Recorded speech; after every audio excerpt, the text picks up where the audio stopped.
नमस्कार दोस्तों, मैं अरविंद अपने जीएस टाइम एक्सप्रेस में आप सबका स्वागत करता हूं। और आज का करंट अफेयर सीरीज स्टार्ट करने से पहले आज का जो मोटिवेशनल कोट है, आज का जो मोटिवेशनल कोट क्या कहता है? अभी तक धूप में जला हूं, अब छांव भी देखूंगा। मैं नंगे पैर ही सही, मंजिल पर पहुंचने पर अपने पांव देखूंगा। ठीक है, अब एक बार जब मंजिल पर हम पहुंच जाते हैं ना, तभी हमें अपने परेशानियों की किसी को बताने में लगता है कि हाँ यार, मैंने कितना एक बहुत लंबा रास्ता तय कर लिया है। आइए अपने करंट सीरीज को स्टार्ट करते हैं। और आज का जो पहला पॉइंट है, World Bank report, India first country in the world of receive 100 billion remittances. मतलब क्या है? विश्व बैंक की जो रिपोर्ट है, 100 अरब डॉलर प्रेषण प्राप्त करने वाला भारत दुनिया का पहला देश बन गया है। ठीक है, भारत दुनिया का पहला देश बन गया है। ठीक है, ये 100 बिलियन प्रेषण प्राप्त करने वाला। चलिए, अब यहाँ वर्ल्ड बैंक की बात आ रही है। जो वर्ल्ड बैंक की बात आ रही है, तो वर्ल्ड बैंक, इस वर्ल्ड बैंक के अध्यक्ष कौन है बताइए? वर्ल्ड बैंक के अध्यक्ष हैं, क्या नाम इनका? डेविड मॉलपस। डेविड मॉलपस इसके अध्यक्ष हैं, डेविड मॉलपस। ठीक है, और इसकी स्थापना कब हुई थी? स्थापना हुई थी बताइए 1944 में वर्ल्ड बैंक की स्थापना हुई थी। 1944 में वर्ल्ड बैंक की स्थापना हुई। और क्या है इसका हेडक्वार्टर? कहाँ है? हेडक्वार्टर है वाशिंगटन डीसी। वाशिंगटन डीसी मतलब बताइए अमेरिका, इसका हेडक्वार्टर हो गया। ठीक है, अब बताइए, ये कुछ रिपोर्ट पब्लिश करता है हर साल। ये कौन कौन सा रिपोर्ट पब्लिश करता है? ठीक है, जो इंपॉर्टेंट होते हैं अधिकतर, जैसे डूइंग बिजनेस है, डूइंग बिजनेस है। और कौन सी रिपोर्ट है? वर्ल्ड डेवलपमेंट रिपोर्ट है, वर्ल्ड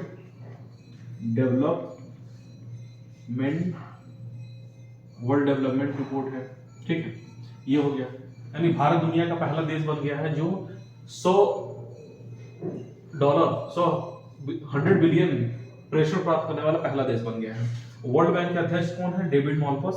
स्थापना 1944, हेडक्वार्टर वाशिंगटन डीसी अमेरिका। और रिपोर्ट कौन जारी करता है? ये जो है doing business and world development report. ठीक है, अब करंट अफेयर की दूसरी पॉइंट पे देखते हैं, क्या है? India gain top 50 country in the global aviation in safety ranking. ये जो उड्डयन मंत्रालय है, ये इसको लॉन्च करता है हर साल। इसमें ये देखा जाता है कि प्लेन में उड़ान के दौरान यात्रियों को कौन कौन सी सुविधाएं दी जाती है। इसके आधार पर इसको कौन सा रैंक मिली है? इसकी रैंक मिली है 48, 45वां रैंक मिला है। अच्छा ठीक है, अब आते हैं रैंक की बात हो रही है, कुछ रैंकिंग देखते हैं। बताइए, विश्व खुशहाली सूचकांक, विश्व खुशहाली सूचकांक में क्या रैंक है भारत की? बताइए, विश्व खुशहाली इसमें है भारत की 136वीं रैंक है। ठीक है, और विश्व शांति सूचकांक में, विश्व शांति सूचकांक में भारत की कौन सी रैंक है? भारत की 135वीं रैंक है, 135। ठीक है, 135वीं। अच्छा बताइए, ह्यूमन डेवलपमेंट इंडेक्स यानी HDI, इसमें भारत की कौन सी रैंक है? ह्यूमन डेवलपमेंट इंडेक्स में 132 हो गई। ठीक है, और बताइए, जो ह्यूमन डेवलपमेंट इंडेक्स है, इसको कौन UNDP, United Nation Development Programme, इनके द्वारा इसको निकाला जाता है। ठीक है, और बताइए, पर्यावरण प्रदर्शन सूचकांक में यानी इन्वायरमेंट, किसमें इन्वायरमेंट रैंकिंग में क्या है? इसको बोलेंगे पर्यावरण प्रदर्शन सूचकांक। पर्यावरण प्रदर्शन सूचकांक में क्या भारत की रैंकिंग क्या है? पर्यावरण प्रदर्शन टोटल इसमें कितने देश हैं? 180 देश हैं, और भारत की जो रैंक है 180 ही है। इसमें हम लोग टॉप कर रहे हैं भाई, देख लो 180 में 180। ठीक, पर्यावरण प्रदर्शन सूचकांक हो गया। और बताइए, ठीक है, और है वर्ल्ड हंगर इंडेक्स में क्या है? विश्व भूख रैंकिंग में वर्ल्ड हंगर इंडेक्स में कितनी रैंक है? वर्ल्ड हंगर इंडेक्स में रैंक है 107। ठीक, भारत की रैंक है 107। अच्छा, और बताइए प्रेस फ्रीडम इंडेक्स में क्या रैंक है? Press freedom press freedom press freedom index में क्या रैंक है भारत की? प्रेस फ्रीडम इंडेक्स में ये 150 है। ये हमारे देश का हाल है, 150 रैंक मीडिया की है, जो इसको फोर्थ पिलर कहा जाता है। ठीक है, अच्छा ठीक है, एक बार इसको रिवीजन करते हैं। देखिए, India gain top 50 country in the global aviation safety ranking, मतलब ये जो उड़ान मंत्रालय में इसमें जो रैंक मिला है, इसमें 48वीं रैंक मिली है। और विश्व खुशहाली सूचकांक में 136वीं रैंक, पर्यावरण प्रदर्शन सूचकांक में 180वीं, और विश्व शांति सूचकांक में 135वीं, वर्ल्ड हंगर इंडेक्स में 107 और प्रेस फ्रीडम इंडेक्स में 150 और एसडीआई में ह्यूमन डेवलपमेंट इंडेक्स में 132 इसकी रैंक है। और अब आते हैं अगले पॉइंट में, क्या कहता है कि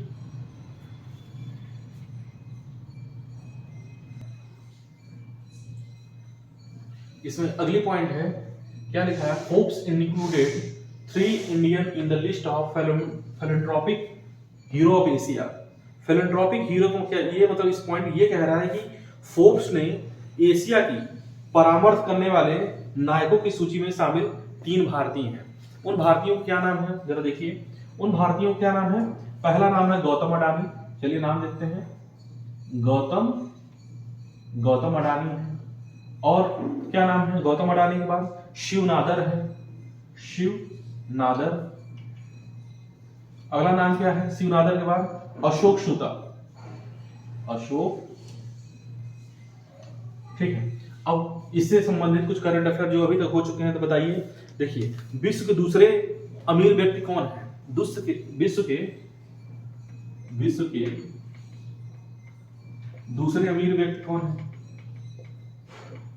दूसरे अमीर व्यक्ति, विश्व के दूसरे अमीर व्यक्ति कौन है? बताइए, सोचिए, सोच के बताइए। दूसरे अमीर व्यक्ति हैं, कोई मस्क है, ठीक है,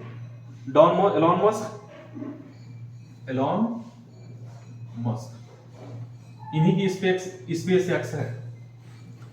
अगला है, अच्छा, अभी एलन मस्क ने ट्विटर को खरीदा है। एलन मस्क ने ट्विटर को खरीदा है। आखिर खरीदा है तो कितने रुपए में खरीदा होगा? 44 बिलियन डॉलर। कितने में? 44 बिलियन डॉलर में खरीदा इसको। अब देखिए, अब ट्विटर की बात आती है, इसका सीईओ कौन है? पराग अग्रवाल इसका सीईओ है ट्विटर के, पराग अग्रवाल। देखिए, अच्छा, राज्यसभा के लिए मनोनीत एथलीट कौन है? अभी राज्यसभा के लिए मनोनीत एथलीट कौन है? राज्यसभा के लिए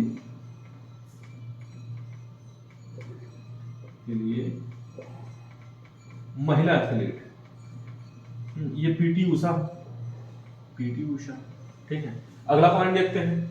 explosion in Indonesia Semeru volcano, मतलब ये क्या कह रहा है? इंडोनेशिया के सेमेरू में ज्वालामुखी में हुआ विस्फोट। ठीक है, ये विस्फोट हुआ है। अब देखते हैं ये जो सेमेरू है इंडोनेशिया की, इसकी क्या क्या इंपॉर्टेंस है। देखिए, अब यहाँ पे विश्व ज्वालामुखी कहाँ पे है? विश्व ज्वालामुखी किस देश में है? विश्व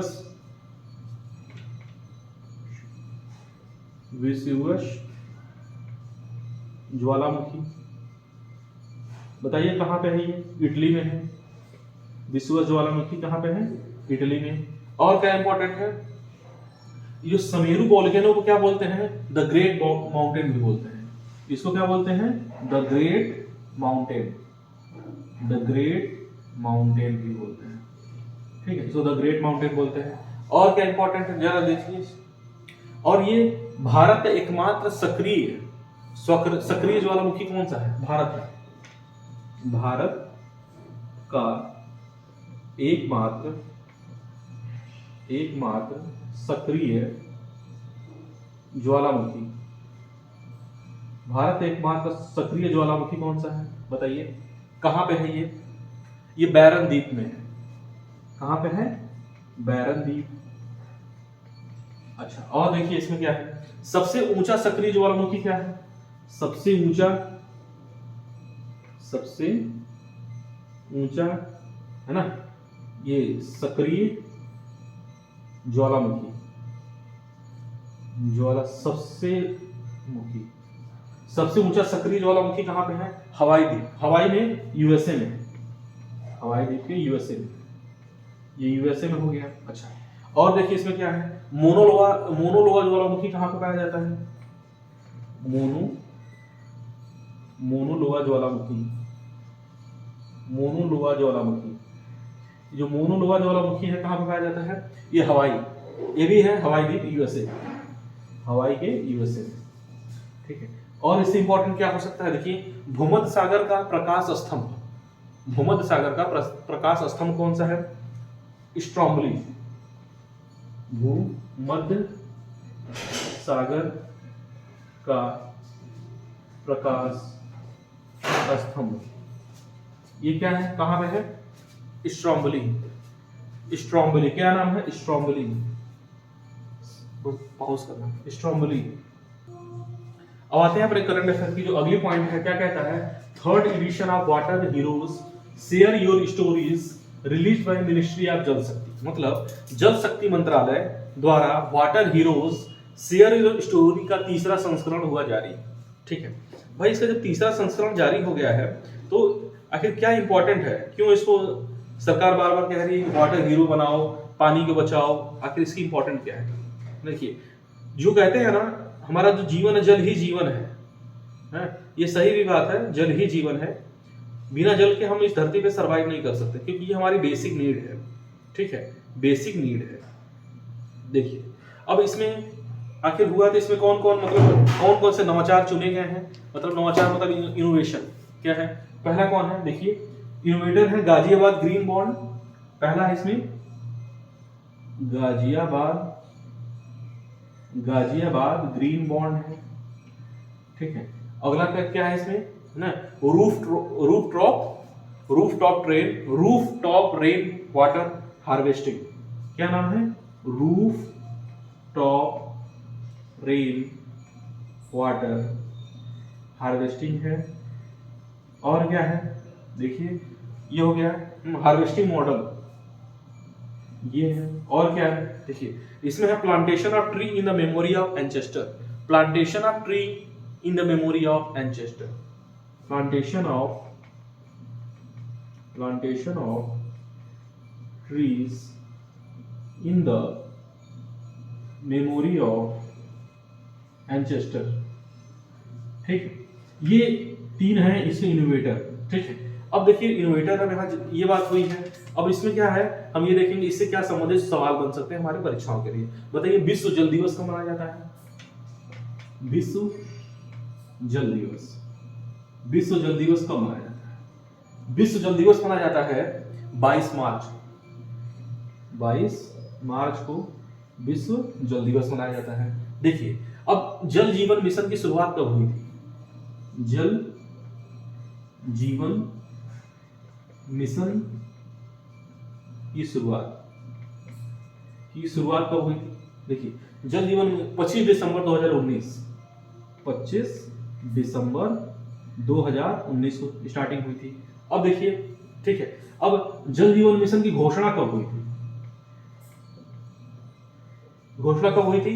15 अगस्त 2019, 15 अगस्त 2000। ये हम बहुत बारीकियां हैं, इसको अब आराम से पढ़िए। देखिए, छात्रा कार्यक्रम किस राज्य द्वारा लॉन्च किया गया है?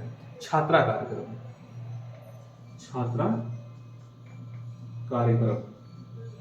किस राज्यों के द्वारा? उड़ीसा के लिए, उड़ीसा ने इसको लॉन्च किया है, ठीक है।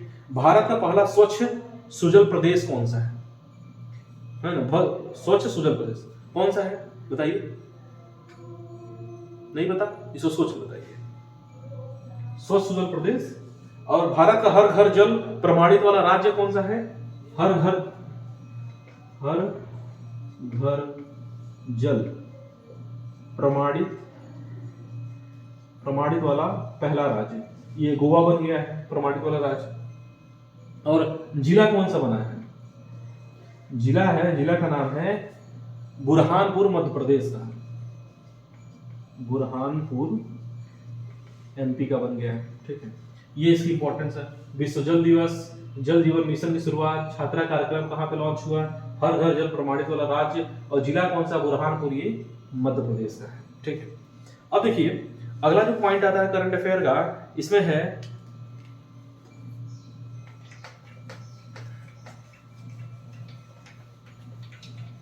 अभी arm forces flag day celebrated on 7 दिसंबर। जो 7 दिसंबर को 7 दिसंबर क्या 7 दिसंबर को क्या सेलिब्रेट किया गया है, arm forces day.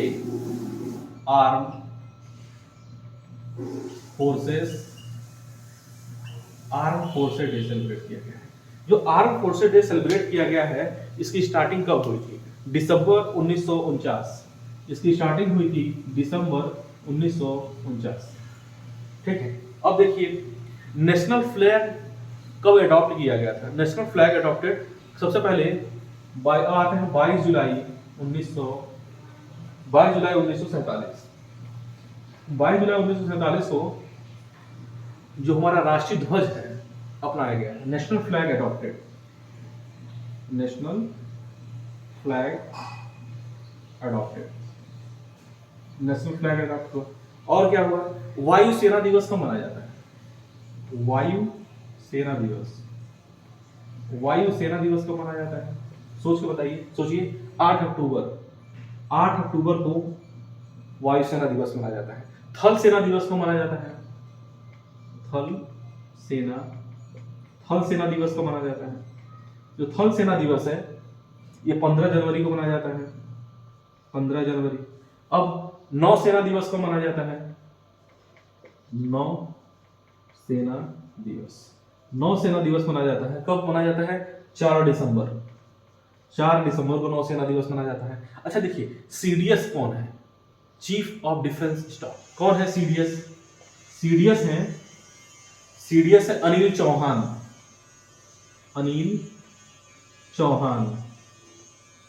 Anil Chauhan है सीडीएस। ठीक है, अब देखिए अब असम राइफल के हेडक्वार्टर कहाँ है, असम राइफल का हेडक्वार्टर कहाँ पे है, असम राइफल का हेडक्वार्टर है शिलांग मेघालय, यहाँ पे इसका हेडक्वार्टर है। ठीक है, अब देखिए arm force special power act की स्थापना कब हुई थी, क्या है, आर्म फोर्स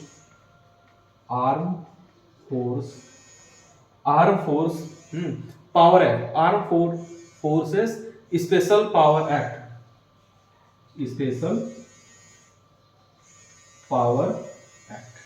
इसकी स्थापना सबसे पहले कब हुई थी, इसकी स्थापना हुई थी 1958 के एक्ट से, 1958 के एक्ट से। एक बार इसका रिवीजन करते हैं। 7 दिसंबर को आर्म फोर्सेस दिवस मनाया गया और इसका गठन सबसे पहले दिसंबर 1949 में हुआ।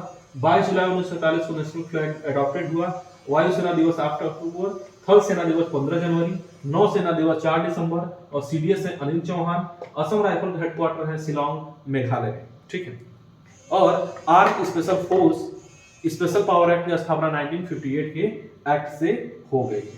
ठीक है, अगला जो न्यूज है, अगला न्यूज ये कहती है कि क्या कह रही है, देखिए कि C Achalendra Reddy become the chairman of National Biodiversity Act. आइए देखते हैं, National Biodiversity Act, National Biodiversity, ठीक है, जो नेशनल बायोडायवर्सिटी एक्ट है इसके चेयरमैन कौन है, सी अचलेंद्र रेड्डी। क्या नाम है, क्या नाम है इनका, सी अचलेंद्र रेड्डी।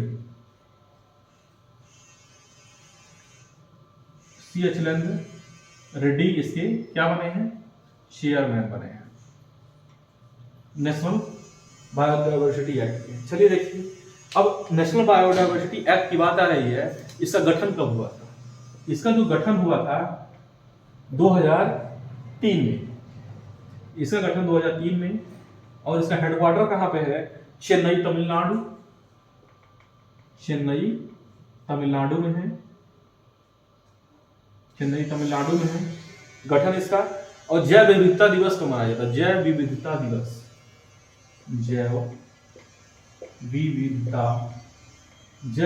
दिवस कब मनाया जाता है, जैव विविधता दिवस कब मनाया जाता है बताइए? 22 मई को, 22 मई को मनाया जाता है जैव विविधता दिवस। अच्छा, विश्व में सर्वाधिक जैव विविधता कहाँ पे पाई जाती है? विश्व में सर्वाधिक ये जैव विविधता कहाँ पाई जाती है? तो भाई अमेजन वन की बात आ रही है ना, जो अमेजन वर्षा वन, अमेजन में पाई जाती है। अब देखिए, जो अमेजन है इसको पृथ्वी का फेफड़ा भी बोलते हैं, पृथ्वी का फेफड़ा, इसको पृथ्वी का फेफड़ा भी बोलते हैं अमेजन को, ठीक है। अब देखिए, विश्व की विविधता में भारत में कितने प्रतिशत, मतलब जब बायोडायवर्सिटी में भारत का कितने परसेंट योगदान है?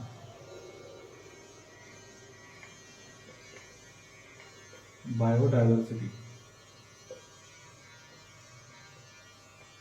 विश्व के कंडीशन से देखें तो भारत कितना योगदान देता है? भारत का जो योगदान है, देखिए भारत का योगदान टोटल 8% का है, ठीक है। इसमें दो मतलब इसको दो हिस्सों में बढ़ जाता है, पश्चिमी घाट और पूर्वी हिमालय। एक है पश्चिमी घाट और पूर्वी हिमालय, पूर्वी हिमालय, ठीक है। अगला है और NDMA, National Disaster Management Act. देखिए NDMA, National Disaster Management Act, ये कब आया? नेशनल डिजास्टर मैनेजमेंट एक्ट कब आया बताइए? 2005 2005 में आया था और 2006 में लागू हो गया था ये नेशनल डिजास्टर मैनेजमेंट एक्ट, ठीक है। अब देखिए, और बायोडायवर्सिटी कंजर्वेशन एक्ट कब आया? 2002 में। बायोडायवर्सिटी एक्ट कब आया? 2002 में, ठीक है। देखिए, national Biodiversity act C.H. Reddy इसके चेयरमैन बने हैं। इसका गठन 2003 में हुआ था और इसके हेडक्वार्टर चेन्नई तमिलनाडु में है। और जैव विविधता दिवस 22 मई को मनाया जाता है। विश्व में सर्वाधिक जैव विविधता कहाँ पाई जाती है? अमेजन, और अमेजन को पृथ्वी का फेफड़ा भी बोलते हैं। बायोडायवर्सिटी में विश्व में भारत योगदान देता है 8% का, इसमें पश्चिमी घाट और पूर्वी हिमालय सम्मिलित है। और NDMA, National Disaster Management act 2005 में ये आया और 2006 में ये लागू हुआ। बायोडायवर्सिटी एक्ट 2002 से काम कर रहा है। अच्छा, ठीक है। अगला पॉइंट इसमें देखते हैं, जो एनडीडीबी और अमूल, जो अमूल दूध हम लोग पीते हैं या मतलब खाते जो भी है, ये अपनी टेक्नोलॉजी श्रीलंका को देगा, ठीक है। ये टेक्नोलॉजी अपनी श्रीलंका को देगा। कौन कौन देने वाला है टेक्नोलॉजी? देखिए, एनडीडीबी एंड अमूल, एनडीडीबी और अमूल, ये अपनी टेक्नोलॉजी श्रीलंका को देगा, ये अपनी टेक्नोलॉजी श्रीलंका को देगा, ठीक है। किसमें? ताकि वहां पे मिल्क प्रोडक्शन ज्यादा हो सके। क्यों देगा? मिल्क प्रोडक्शन ज्यादा हो सके, मिल्क प्रोडक्शन को बढ़ाने के लिए ये अपनी टेक्नोलॉजी श्रीलंका को देगा, ठीक है। अब देखिए, अब भारत और श्रीलंका के बीच में कौन कौन सी इंपॉर्टेंट चीजें हुई हैं जो हमारे एग्जाम के पर्पज से इंपॉर्टेंट है। देखिए, मित्र शक्ति, एक अभी अभ्यास हुआ है, मित्र शक्ति अभ्यास, ये भी इंडिया और श्रीलंका के साथ हुआ। और क्या है? रिवनेक्स, इसको बोलेंगे रिवनेक्स, ये अभ्यास कहाँ हुआ? इंडिया और श्रीलंका के साथ। देखिए, एशिया कप 2022 का विजेता कौन? ये भी श्रीलंका कप है। एशिया 2022 का विजेता, एशिया 2022 का विजेता ये भी श्रीलंका है, ठीक है। एशिया 2022 का विजेता श्रीलंका है, ठीक है। अब देखिए यहाँ के, अभी भारत ने डेनियर 228 विमान दिया है। किसको दिया है? भारत ने डेनियर 228 विमान दिया है, श्रीलंका को भी दिया है, ठीक है। ये इंपॉर्टेंट हो गया। अगली न्यूज क्या है? IIT Delhi launch powerless heating system powered by water, ठीक है। फिर